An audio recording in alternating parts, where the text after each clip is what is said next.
एक सेठ जी ने अपने छोटे भाई को 3 लाख रुपए व्यापार के लिए दिए। उसका व्यापार बहुत अच्छा जम गया, लेकिन उसने रुपए बड़े भाई को वापस नहीं लौटाए। आखिर दोनों में झगड़ा हो गया और झगड़ा भी इस सीमा तक बढ़ गया कि दोनों का एक दूसरे के यहाँ पर आना जाना बिल्कुल बंद हो गया। घृणा व द्वेष का आंतरिक संबंध अत्यंत गहरा हो गया। सेठ जी हर समय हर संबंधी के सामने अपने छोटे भाई की निंदा, निरादर और आलोचना करने लगे। सेठ जी अच्छे साधक भी थे, लेकिन इस वजह से उनकी साधना लड़खड़ाने लगी। भजन पूजन के समय भी उन्हें छोटे भाई का चिंतन होने लगा। मानसिक व्यथा का प्रभाव तन पर भी पड़ने लगा। बेचैनी बढ़ गई, समाधान नहीं मिल रहा था। आखिर वे एक संत के पास गए और अपनी सारी व्यथा सुनाई। संत श्री ने कहा कि बेटा, तू चिंता मत कर, ईश्वर कृपा से सब ठीक हो जाएगा। तुम कुछ फल व मिठाइयां लेकर अपने छोटे भाई के यहाँ जाना और मिलते ही उससे केवल इतना कहना, अनुज, सारी भूल मुझसे हुई है, मुझे क्षमा कर दो। सेठ जी ने कहा, महाराज, मैंने ही उनकी मदद की है और क्षमा भी मैं ही मांगू।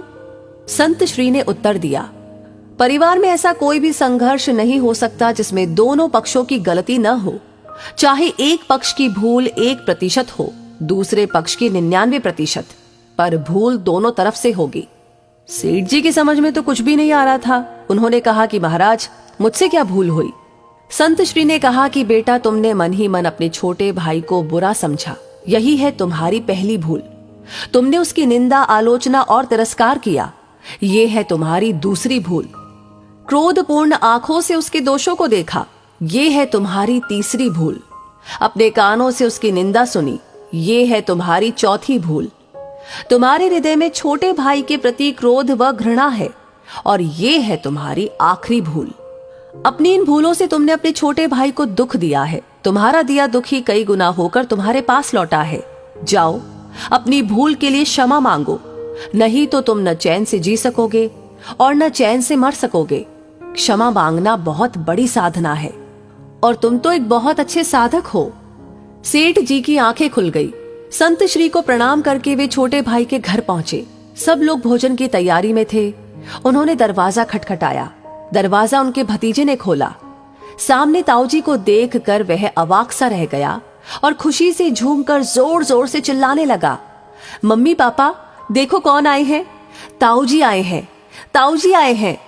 माता पिता ने दरवाजे की तरफ देखा, सोचा कहीं हम सपना तो नहीं देख रहे। छोटा भाई हर्ष से पुलकित हो उठा। 15 वर्ष के बाद आज बड़े भैया घर पर आए हैं। प्रेम से गला रुंध गया, कुछ बोल न सका। सेठ जी ने फल व मिठाइयां टेबल पर रखी और दोनों हाथ जोड़कर छोटे भाई को कहा, भाई, सारी भूल मुझसे हुई है, मुझे क्षमा करो। क्षमा शब्द निकलते ही उनके हृदय का प्रेम अश्रु बनकर बहने लगा। छोटा भाई उनके चरणों में गिर गया और अपनी भूल के लिए रो रो कर क्षमा याचना करने लगा। बड़े भाई के प्रेमाश्रु छोटे भाई की पीठ पर और छोटे भाई के पश्चाताप व प्रेम मिश्रित अश्रु बड़े भाई के चरणों में गिरने लगे। क्षमा व प्रेम का अथाह सागर फूट पड़ा। सब शांत, चुप और सबकी आंखों से अविरल अश्रु धारा बहने लगी। छोटा भाई उठकर गया और रुपए लाकर बड़े भाई के सामने रख दिए। बड़े भाई ने कहा कि भाई, आज मैं इन कौड़ियों को लेने के लिए नहीं आया हूं। मैं अपनी भूल मिटाने, अपनी साधना को सजीव बनाने और द्वेष का नाश करके प्रेम की गंगा बहाने आया हूं। मेरा आना सफल हो गया, मेरा दुख मिट गया। अब मुझे आनंद का एहसास हो रहा है। छोटे भाई ने कहा, भैया, जब तक आप ये रुपए नहीं लेंगे तब तक मेरे हृदय की तपन नहीं मिटेगी। कृपा करके आप ये रुपए ले लीजिए। सेठ जी ने छोटे भाई से रुपए लिए और अपनी इच्छा अनुसार छोटे भाई भतीजों में बांट दिए। सब कार में बैठे घर पहुंचे। 15 वर्ष बाद उस अर्धरात्रि में जब पूरे परिवार का मिलन हुआ तो ऐसा लग रहा था कि मानो साक्षात प्रेम ही शरीर धारण किए वहां पर पहुंच गया हो। सारा परिवार प्रेम के अथाह सागर में मस्त हो रहा था।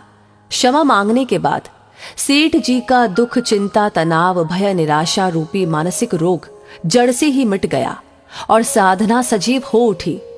तो हमें भी अपने दिल में क्षमा रखनी चाहिए। अपने सामने छोटा हो या बड़ा, अपनी गलती हो या ना हो, क्षमा मांग लेने से सब झगड़े समाप्त हो जाते हैं।